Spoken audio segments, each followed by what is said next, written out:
कौन सा राजनीतिक दल सबसे बड़ा हितैषी है, ये सवाल बिहार विधानसभा चुनाव के दौरान लगातार गूंज रहा था, लगातार उठाया जा रहा था, जवाब भी अपने अपने तरीके से दिया जा रहा था। लेकिन अब नतीजे आ चुके हैं, सरकार बन चुकी है। फिलहाल राज्यसभा की उपचुनाव होना है एक सीट के लिए, जिसमें सुशील मोदी ने नामांकन किया है। रामविलास पासवान के निधन के बाद ये सीट खाली हुई है। अब ये सवाल यानी दलितों का सबसे बड़ा हितैषी कौन, एक बार फिर से उठ रहा है और हर राजनीतिक दल ये कोशिश कर रहा है कि आखिर हम दलितों के बड़े हितैषी इस मायने में हैं क्योंकि हम ये चाहते हैं कि अगर रामविलास पासवान के निधन के बाद, देहांत के बाद ये सीट खाली हुई है तो फिर एक दलित समाज से आने वाले व्यक्ति को ही विधानसभा के लिए, माफ कीजिएगा, राज्यसभा के लिए उपचुनाव में उम्मीदवार बनाया जाना चाहिए।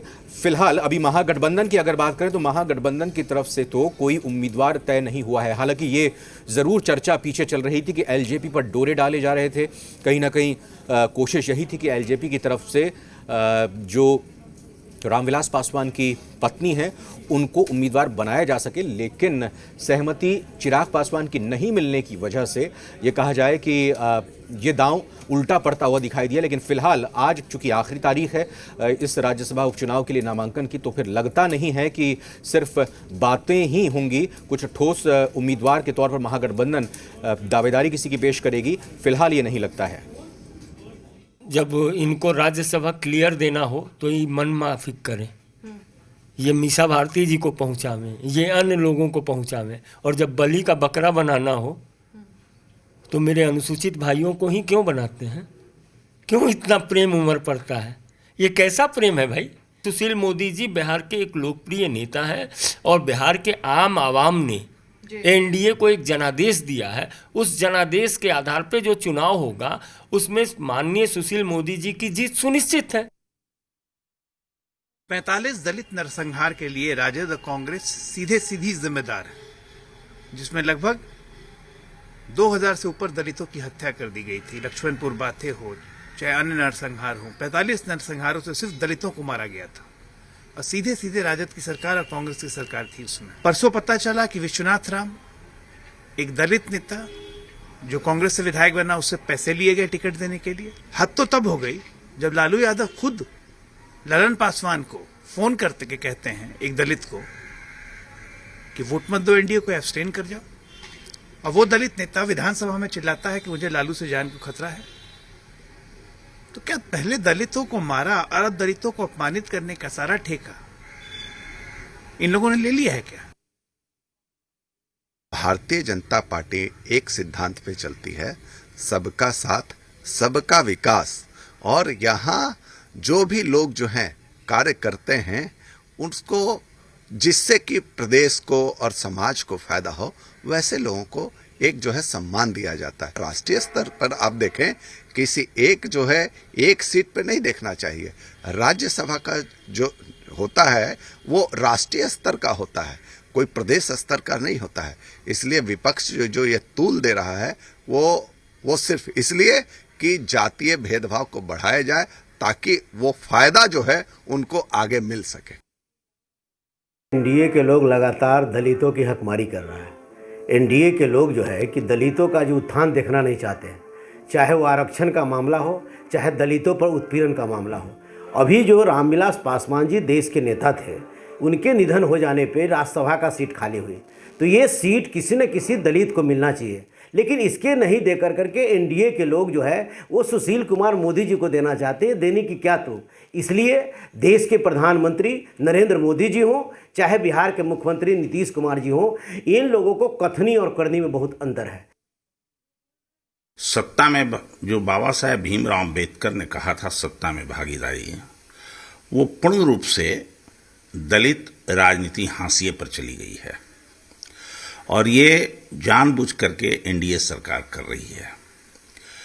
पिछले चुनाव में भी दलितों की आरक्षण के बारे में सब गौण कर दिया, आरक्षण समाप्त कर दिया है। आदरणीय स्वर्गीय रामविलास पासवान जी का सीट था, उस पर देना चाहिए था किसी दलित परिवार के ही सदस्य को। रजनीश हमारे सहयोगी सीधा पटना से जुड़ रहे हैं, उनसे बात करेंगे इसी खबर पर। रजनीश, अपने आप को इतना बड़ा हितैषी बताने की कोशिश लगातार महागठबंधन कर रहा है, तो फिर क्यों अपना लोक जनशक्ति पार्टी के पूर्व अध्यक्ष रामविलास पासवान की पत्नी को उम्मीदवार बनाने का दांव फेल होने के बाद कोई दलित आप खड़ा कर दीजिए, पता चल जाएगा जनता को कि भी हाँ भाई आपने अपनी तरफ से तो पूरी कोशिश की। ये तो सिर्फ नूरा कुश्ती दिखाई दे रही है।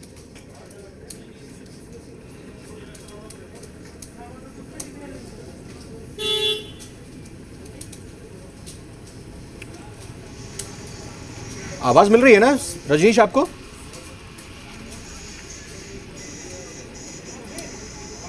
मैं जरा कोशिश करता हूं। रजनीश, आवाज आ रही है आपको? हाँ, कृपया सवाल दोहराएं। सवाल ये है कि ये तो सिर्फ विपक्ष की नूरा कुश्ती दिख रही है। रामविलास पासवान की पत्नी को आप राज्यसभा उम्मीदवार बनाने का दांव जब फेल पड़ गया, फिर आप इस तरह के बयान दे रहे हैं। क्यों आप अपनी तरफ से खुद प्रत्याशी नहीं चुन रहे हैं? देखिए, सीधा सा सवाल है, राजनीति है और राजनीति में सत्ता पक्ष और विपक्ष जब आमने सामने में हो तो फिर आरोप प्रत्यारोप जो है वो लगातार चलता रहता है। और मौजूदा जो प्रकरण है उसमें दलित राजनीति को लेकर सत्ता पक्ष और विपक्ष एक दूसरे के आमने सामने में है।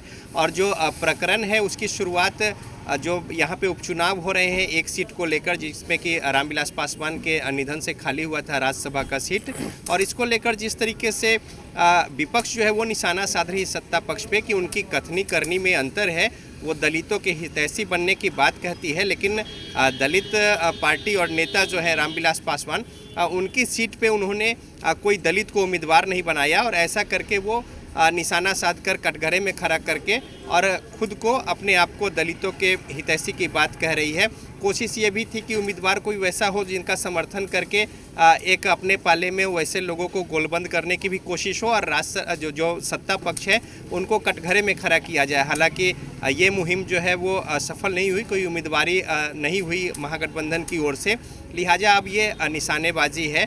दूसरी ओर सत्ता पक्ष भी वो कमियां खामियां या जो प्रकरण हुए मौजूदा समय में लगातार, चाहे वो जो अभी अगर आप देख ले तो अशोक चौधरी की बात कह के वो कांग्रेस पे निशाना साध रहे हैं कि उन्हें पार्टी से निकाला गया, या फिर तमाम जो अभी जो पैसे जो मांग हो रही थी उनकी बातों को लेकर दलित नेता के साथ कैसा व्यवहार हो रहा है, और साथ ही साथ जो फ़ोन कॉल का जो प्रकरण है उस पर भी ललन पासवान को लेकर भी निशाने साधे जा रहे हैं महागठबंधन के नेताओं पर।